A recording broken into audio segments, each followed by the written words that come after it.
ভাই কি অবস্থা? ভাই শরীরটা তো ভালো না, দিন দিন হুগাই যাইতেছে।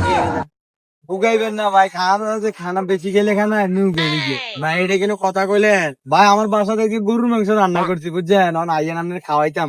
অন ভাই আপনি যদি কম খান তাহলে আপনি লইয়া যাবো, আর যদি বেশি খান ভাই তাহলে কিন্তু আমরা অন্য দিন লইয়া যাবো। আমরা কম খাইবেন না ভাই, কমই খাবো ভাই, অল্প করে ভাই, কম খাইবেন জি, অল্প করে খাবো। ঠিক আছে ভাই, তাহলে আইয়েন ভাই। আমি মাঙ্গের নাতির কাছে 500 টাকা পাই, 3 মাস ধরে কয় দিব দিব দিব, লড় আজকে পাই। ভাই তোমার গরু মাংস দেখাও মু। মাঙ্গের নাতি তুই আমার টাকা দিস না, গেলে কতদিন নিছে? হ্যাঁ ভাই কে হইছে না ভাই, ফুটকি তখন দিয়ে মাত্র ভাত খেয়েছি ভাই, কে হইছে না আমার। কিন্তু ভাই আপনি না আমার গরু বুঝতে ভাত খাওয়াই জন্য লেগে গেছেন। কিরে মাঙ্গের নাতি তুই মিশা দাও চিটারি, তুই টাকা এখন দিবি। ভাই তোমার 2 পিস মাংস বাড়াই দেবো ভাই, তুমি আমার কথাটা হ্যান্ডেল করে দাও ভাই, কাটবো। কি ভাই দর্শি মারো, ভাই দর্শি মারো। আল্লাহ আটিম দিবাই না যেতেছে তোর টিয়া লাগবে 500 টাকা। আল্লাহ